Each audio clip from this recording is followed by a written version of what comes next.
झारखंड की कला और संस्कृति को बचाने में कई लोगों ने काफी मेहनत की है। कई नाम ऐसे हैं जिनको पद्मश्री से सम्मानित किया गया है, चाहे वो मुकुंद नायक हो या मधु मंसूरी जी हो। अब एक नाम और इसमें जुड़ा है, गिरिधारी राम गंझू जी का। उन्हें मरणोपरांत पद्मश्री का अवार्ड मिलेगा। उनके परिजन इस सम्मान को प्राप्त करेंगे। इस वक्त हम उनके घर आ पहुंचे हैं और उनके परिजनों से ही हम जानेंगे कि कितनी खुशी है कि कला और संस्कृति के क्षेत्र में जो योगदान उन्होंने दिया है, अब उस योगदान के बदले पद्मश्री का सम्मान कैसा महसूस हो रहा है। आंटी, ये बताइएगा, आज आपके घर बीजेपी के प्रदेश अध्यक्ष भी पहुंचे और यह सूचना अब आ चुकी है कि उनको पद्मश्री मिलेगा मरणोपरांत, हालांकि वो अब हमारे बीच नहीं है। कितनी खुशी है? बहुत खुशी लग रही है। गर्व की बात है कि आज उन्हें पद्मश्री सम्मान से सम्मानित किया जा रहा है। पहले जब वो काम करते थे तो आपको लगता था कि इस काम से इतना बड़ा सम्मान मिल पाएगा? शुरू में तो हम लोग अनुमान नहीं लगा सकते थे कि इतना बड़ा सम्मान इनको मिलेगा, लेकिन इधर फिलहाल में कुछ वर्षों से वे इस तरह से समर्पण भाव से अपना काम करते थे कला संस्कृति और साहित्य के विषय में, तो लगता था कि अवश्य कुछ मिलेगा ही इनको। अवार्ड वगैरह तो बराबर मिलता ही रहता था, लेकिन आगे भी ये और जा सकते हैं। तो अब ये इतना बड़ा सम्मान, कितने खुश हैं? हम बहुत खुश हैं। बड़े हर्ष की बात है कि इनको इतना बड़ा पद्मश्री सम्मान से सम्मानित किया जा रहा है। आगे क्या इस तरह के सम्मान से लोग आगे आएंगे कला संस्कृति को बचाने के लिए? साथ साथ लोगों में क्या जागरूकता जगी आएगी इससे? हाँ, इनके जो किताबें हैं इनकी लिखी हुई, वो सबसे काफी उन लोगों को प्रेरणा मिलेगा और संभव है वे आगे बढ़ने की कोशिश करेंगे। उनकी बहू भी है, दोनों हमारे साथ, इनसे भी जानते हैं। युवा हैं तो इसलिए इनसे जानना जरूरी है। क्या लगता है कला संस्कृति के क्षेत्र में भी काम करके इतना बड़ा सम्मान पाया जा सकता है, और अब उनको जो सम्मान मिल रहा है, कितने खुश हैं आप लोग?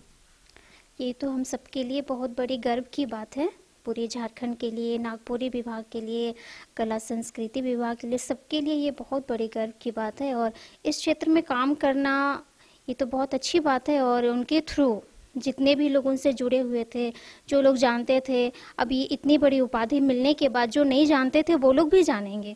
और इसके थ्रू से सारे लोग अब उसके हिसाब से उस रास्ते पे जाएंगे, एक प्रेरणा देंगे भी, बाबूजी हाँ ये सब करना था। अपने संस्कृति को बचाने के लिए जितना कुछ वो किए हैं, उन सब चीज़ों को देख के लोग जागरूक होंगे और आगे भी वो अपने हिसाब से, अपने स्तर से काम करेंगे और संस्कृति को बचाने की पूरी कोशिश करेंगे। आप क्या करती हैं?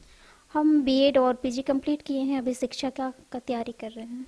आप क्या अपना कदम आगे बढ़ाएंगे इस क्षेत्र में? बिल्कुल बिल्कुल, क्योंकि बाबूजी हम लोग को घर में भी बहुत मोटिवेट करते थे कि अपनी संस्कृति को, इस कला को, जो आपका पारंपरिक कला है, उस चीज़ को आगे बढ़ाने के लिए वो हमेशा घर में भी बात करते रहते थे। अपनी मातृभाषा को लेकर के वो हमेशा बोलते थे कि घर में भी अगर बात करनी है तो पहले अपनी मातृभाषा से करो।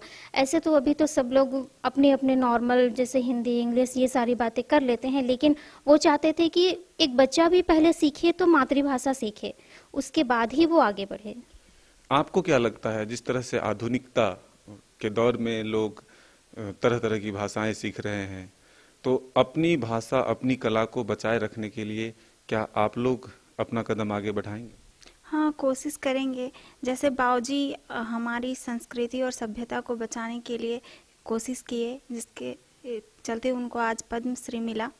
और जैसे कि आजकल हम लोग देखते हैं कि आए दिन बच्चे आधुनिकता की तरह, वेस्टर्न कल्चर की तरफ जा रहे हैं। सबको इंग्लिश ही जानना है, इंग्लिश ही सीखना है। हमारी संस्कृति, झारखंड की संस्कृति और सभ्यता को बचाने के लिए कोई कुछ कर नहीं रहा है। तो हमारे बाबूजी जो थे वो अपनी मिट्टी से लगाव रखते थे और अपनी संस्कृति और सभ्यता को बचाने के लिए उन्होंने बहुत सारी पुस्तकें लिखी, जिसके चलते आज उनको ये अवार्ड मिला और हम लोग को बहुत खुशी हुई उनको ये अवार्ड मिला। आपको क्या लगता है, झारखंड में अभी भी लोगों को काम करने की जरूरत है? क्योंकि झारखंड की कला और संस्कृति एक अलग पहचान रखती है। तो लगता है क्या इनके जैसे और भी लोगों को काम करने की जरूरत है? हाँ बिल्कुल, जैसे इन्होंने काम करके दिखाए, आज इतना बड़ा मैंने सम्मान मिल रहा है, तो उस तरह से और लोग भी करेंगे तो और देश के लिए बहुत अच्छा रहेगा। कैसा प्रयास है ये कला संस्कृति को बचाने? देखिए, मोदी जी की सरकार, वर्तमान में जो केंद्र की सरकार है, यशस्वी प्रधानमंत्री, माटी में जो रत्न है, जो रत्नों का भंडार है हमारे देश में, उनको खोजते हुए, संग्रह करते हुए उनको सम्मानित करने का काम कर रही है।